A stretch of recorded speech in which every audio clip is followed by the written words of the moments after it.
大家好，我是小颖。空心菜很多朋友都喜欢吃，但是炒出来的空心菜不是发黄就是发黑。其实炒空心菜是有小技巧的哦。今天小颖就分享给大家，这样炒出的空心菜翠绿又爽口。接下来跟着我的视频，一起来看一看具体怎么做的吧。今天花了3块钱买了一把这种空心菜，它的茎不中，叶片比较小。在市场常见的这种空心菜适合炒，煮或凉拌。先把菜叶烂的、发黄的摘掉不要，头部比较老的也摘掉不要。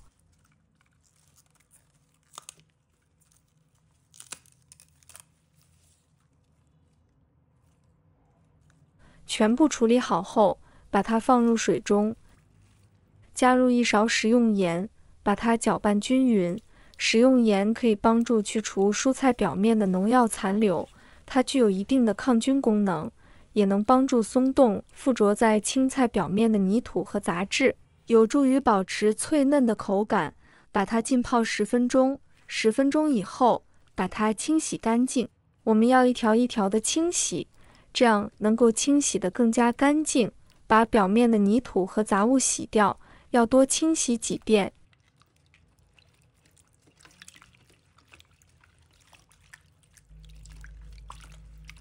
清洗干净后，控水捞出，放在案板上。将空心菜的干子部分用刀轻轻拍打一下，这样比较入味了。然后切成小段。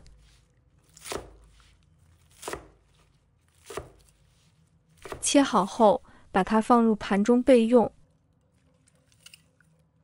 准备1块生姜，把它切丝。这个丝可以切细一点。它的目的就是把这个青涩味去掉。再来准备多一些蒜子，用刀给它拍扁，让蒜香味更好的释放出来。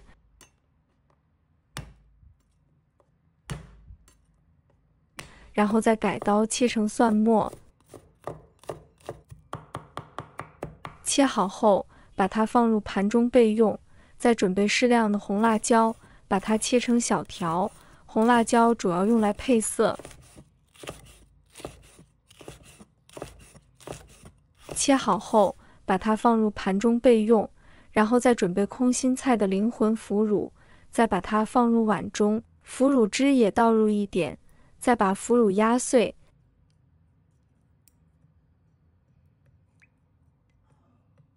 再来一点点黄酒。可以起到杀青作用哈，然后加入一点点的白糖，把它搅拌均匀。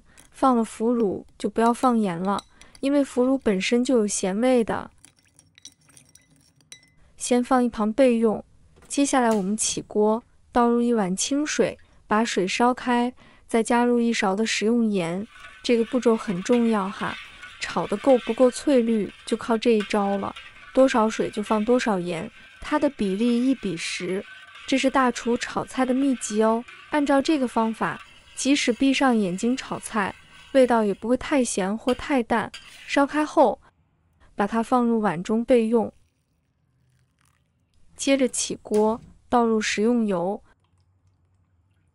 烧油之前，这个细节很重要哈，我们1碗水就配大半勺的油。炒这个空心菜有秘诀的哈。它的秘诀就是锅要够猛，油要够狠，水要够滚。下一步这个动作也是很重要啊，不好就着火了。这个细节和重点呢，先关火，一手拿着青菜，一手拿着刚才煮好的水，一起放入锅中。如果此时不关火，油烟会飘散。确保安全后，我们就可以重新开火。这个方法的关键在于让油和水结合。以前人们常说油和水不能混合，但用我的方法就可以实现。因此，烧油时一定要加热到足够高的温度，只有高温的油与高温的水在瞬间碰撞，经过这种高温的物理反应，就会形成一种油水混合物。这种微小的油水混合物颗粒会吸附在青菜的表面，瞬间锁定叶绿素，而这种高温的油水混合物正是提升菜肴风味和营养的关键。通过不断加热铁锅，油和水会相互碰撞，产生一种化学反应，这就是大家常说的锅气。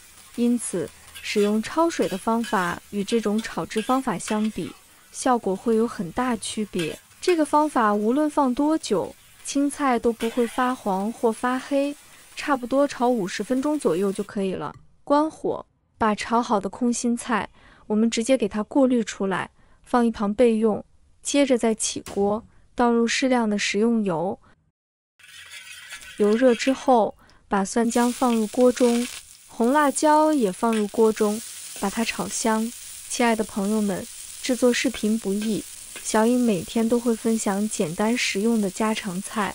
如果今天这个视频对你有所帮助，记得给小颖点个赞哦，或者留言转发一下，非常感谢大家的支持。炒香了后，再把调好的腐乳汁放入锅中，继续炒香一下，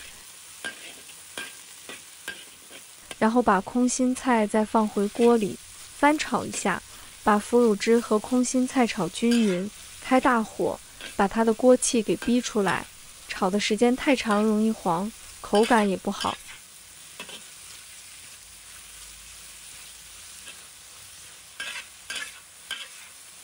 关火出锅，给它装入盘中。一道简单的蒜蓉空心菜就做好了，吃起来蒜香浓郁，口感非常的清脆爽口，颜色碧绿碧绿的，一点也不会发黄发黑。以后空心菜买回家，你就像我这样炒一炒，保证全家都喜欢。如炒空心菜不仅是一道色香味俱全的家常菜，更是一道让人垂涎欲滴的健康选择。鲜嫩的空心菜与浓郁的乳香相结合，带来独特的口感体验，香气扑鼻，色泽鲜亮。无论是搭配米饭还是作为小菜，如炒空心菜都能让人回味无穷。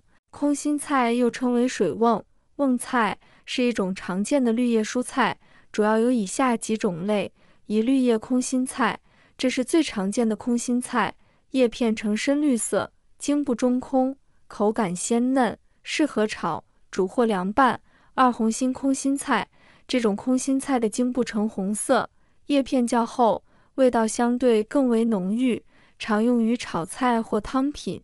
三、白心空心菜，茎部为浅绿色或白色，叶片较大，口感清脆，适合清炒或做汤。四、水空心菜，主要生长在水域中，茎部更为细长，味道鲜美，通常用于汤或清炒。